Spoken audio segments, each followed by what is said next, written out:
55, 55 और 95 हर उम्र के लिए यकसा मुफीद, मफाद आम्मा का आलम बरदार। जरूर सब्सक्राइब करें, लाइक करें, शेयर करें और बेल आइकन प्रेस करना न भूलें। Rabbani the scholar YouTube channel. मैं आरिफ हुसैन सर के साथ साथ नसरी अदब का वो भी मुबारकबाद पेश करता हूँ कि इस तरह से नए नए कलाकारान जो है वजूद में आ रहे हैं। आइए मैं अगले कलाकार की तरफ बढ़ता हूँ और मेरी नज़र इंतखाब जो है वो मोहतरम प्रिंसिपल डॉक्टर मुजीब शेख साहब की तरफ जाती है। मैं उनसे इल्तिमास करता हूँ कि माइक को तशरीफ लाएं और आप जो भी तकलीफ पेश करना चाहते हैं वो यहाँ पर पेश करें। सदर मोहतरम, तमाम सामाईन, आप लोग बखूबी वाक़िफ़ होंगे कि 16 जनवरी को मुंबई में मशहूर शायर, अफसाना निगार और नगमा निगार इब्राहिम अश्क साहब का इंतखाब, क्योंकि मैंने 2012 में उन पर PhD शुरू की थी और 2018 में वो PhD सबमिट की, जिसके तहत नॉर्थ महाराष्ट्र यूनिवर्सिटी ने मुझे डॉक्टर की डिग्री से नवाजा। अभी उनकी साहबजादी ने कुछ दिन कबल ऑनलाइन ताज़ियाती नशिस्त मुनक़्क़िद की थी, जिसमें मैंने भी अपने ख़यालात का इजहार किया। फिर मुझे ख़याल आया कि मेरे अपने शहर में भी नसरी अदब की नशिस्त होती है, क्यों ना मैं उन्हीं की कोई अफसाना या कोई नसरी तख्लीक को पेश करूँ, जिसका इजहार मैंने रिजवान रब्बानी सर से कहा किया। तो मुझे नहीं पता कि नसरी अदब की ये रिवायत है या नहीं कि किसी और की तख्लीक को यहाँ कोई और पेश करे। बहरहाल मुझे इजाज़त देने के लिए मैं नसरी अदब का और ख़ास तौर से रिजवान रब्बानी सर का शुक्रिया अदा करता हूँ। 2010 में तकमील पब्लिकेशन, माहनामा तकमील पब्लिकेशन ने इब्राहिम अश्क के अफसानों का एक मजमुआ शाये किया था, जिसका उन्वान था राम जी का दुख, जिसमें कमोबेश 20 से 22 अफसाने थे और उसके बाद उसके कई एडिशन भी आए। मराठी ज़बान में भी मैंने कोशिश की है कि उर्दू को मराठी, क्योंकि मैं मराठी से बेसिक मेरा मराठी है, मराठी मीडियम से मैं पढ़ा हूँ, तो मैंने कोशिश की है कि उनके चंद अफसाने मराठी में ट्रांसलेट कर सकूँ।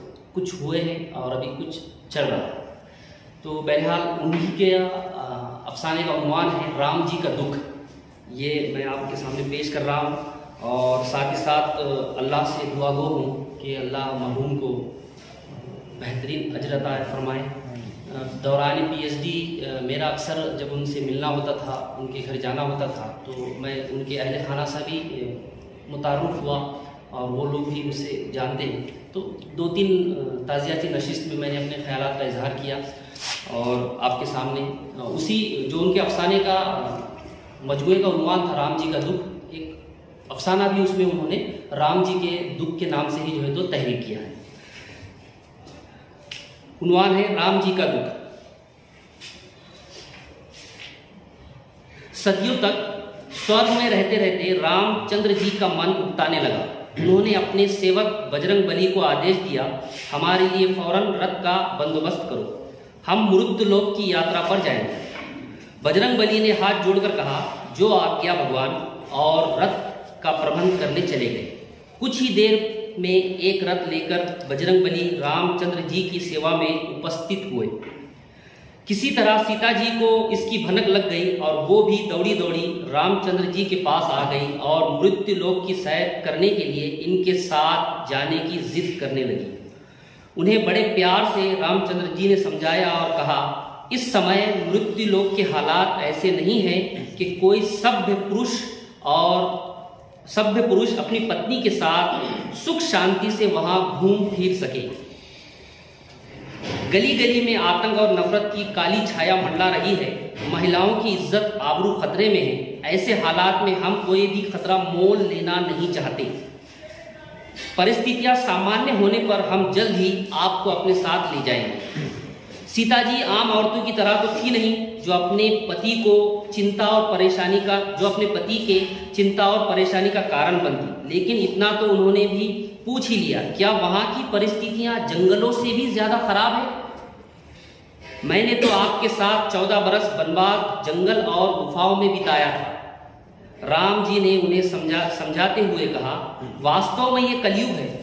इस युग का आदमी जंगली जानवरों से भी अधिक हिंसक और अत्याचारी हो गया है। इस समय जब तुम हमारे साथ जंगलों में 14 बरस का वनवास काट रही थी तो सारी दुनिया में सिर्फ एक ही रावण था, लेकिन इन दिनों गली गली और शहर शहर कई रावण पैदा हो गए हैं। पहले रावण सिर्फ एक छोटी सी लंका पर राज करता था, अब तो अमेरिका, इंग्लैंड, ऑस्ट्रेलिया जैसे बड़े बड़े देशों पर बड़े बड़े रावणों का राज हो गया है। संसार की मानवता इनके कारण खतरे में पड़ गई है। हम जल्द ही समस्त परिस्थितियों का निरीक्षण करके लौटेंगे और फिर तुम्हें भी अपने साथ लेकर जाएंगे। सीता जी ने रामचंद्र जी की बात मान ली। मृत्यु लोक में जहां इनका रथ उतरा, उन्होंने देखा हर तरफ लूट मची हुई है। सड़कों पर इधर उधर लाशें बिछी हुई हैं, जिनका कोई पुरसाने हाल नहीं।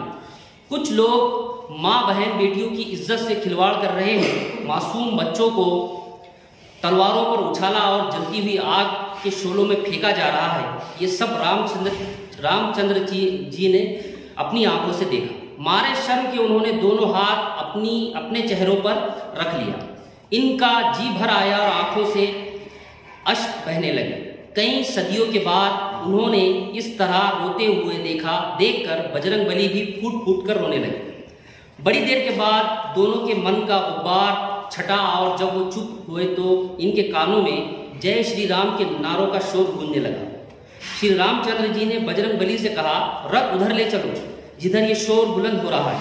उन्होंने आदेश का पालन किया। कुछ ही दूर जाने पर एक भयानक मंजर दोनों ने देखा। हजारों लोग पागलों की तरह हाथों में धारदार हथियार लिए नशे में झूम रहे थे और नाच रहे थे। इनके चेहरों पर राक्षसों जैसी मुस्कुराहट थी। राम जी ने बजरंगबली से पूछा, ये कौन लोग हैं और ये किस तरह की किस बात का जश्न मना रहे हैं? बजरंगबली ने जवाब दिया, ये सब राक्षस हैं, रावण की नीतियों में विश्वास करने वाले। संसार में जहां कहीं भी सच्चाई, शांति और अहिंसा और मानवता देखते हैं, ये इसे मिटाने के लिए दौड़ पड़ते हैं। और जब मानवता की हत्या होती है तो इसी तरह शराब के नशे में नाचने और गाते हैं। लेकिन ये तो जय श्री राम के नारे भी लगा रहे हैं, जबकि मेरे आदर्शों को तो ये पांव तले रोंद रहे हैं। इन्हें तो रावण के नाम के नारे लगाने चाहिए।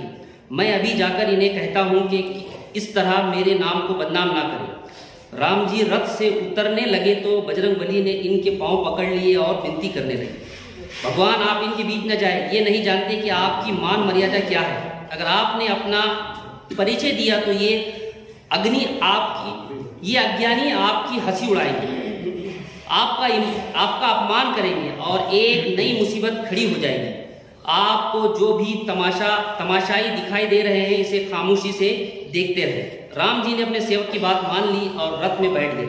फिर बजरंगबली को आदेश दिया, कहीं और चलो, अब यहाँ एक पल के लिए भी ठहरना मेरे लिए कष्टदायक है। बजरंगबली ने वहां से रथ आगे बढ़ाया। अभी कुछ ही दूर निकले थे कि रास्ते पर एक जगह हजारों लोगों की भीड़ लगी हुई थी। आने जाने के सारे रास्ते बंद थे। लोग काफी परेशान दिखाई दे रहे थे।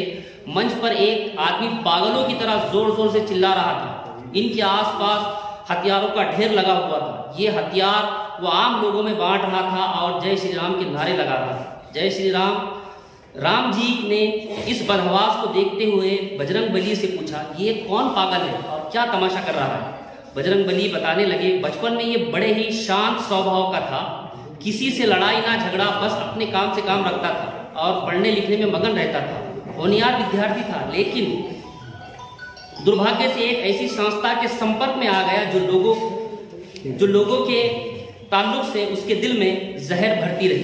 कई साल तक इस संस्था के संपर्क में रहने से इसका दिमाग इतना विकृत हो गया कि इसे सपने में भी मार काट और खून खराबा, अत्याचार, आतंक के दृश्य दिखाई देते हैं और सारे संसार को अशांत करने के लिए हथियार बांटता मिलता है। बजरंगबली ने रथ अयोध्या की तरफ मोड़ दिया। शहर में पहुंचे तो हर तरफ सन्नाटा था। हर तरफ जैसे वीरानी सी छाई हुई थी।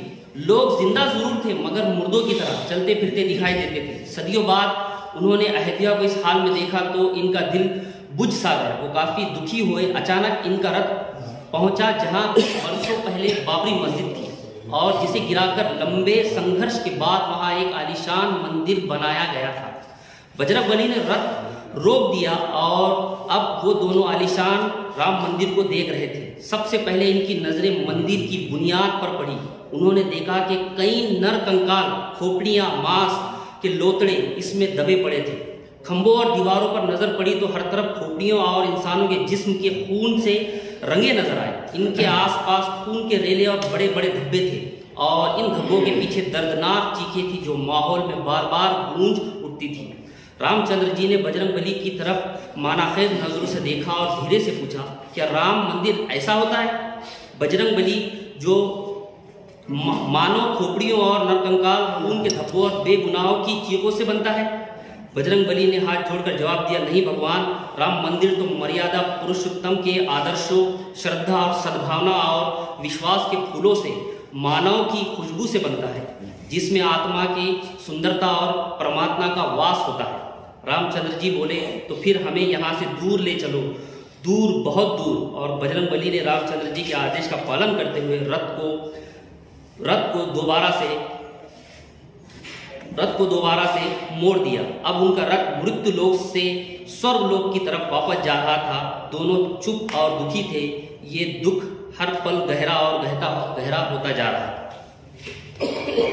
राम जी का ये अफसाना मरहूम इब्राहिम अश्क साहब का लिखा हुआ।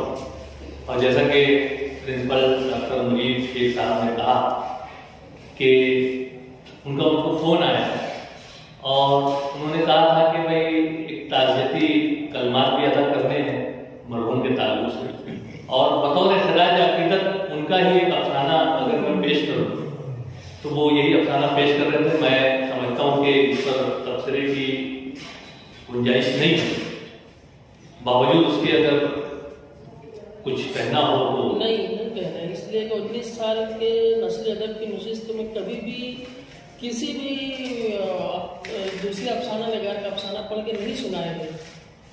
बावजूद उसके लिए असल में डॉक्टर मुजीब साहब जो है वो उन्हीं पर उन्होंने पीएचडी भी की है।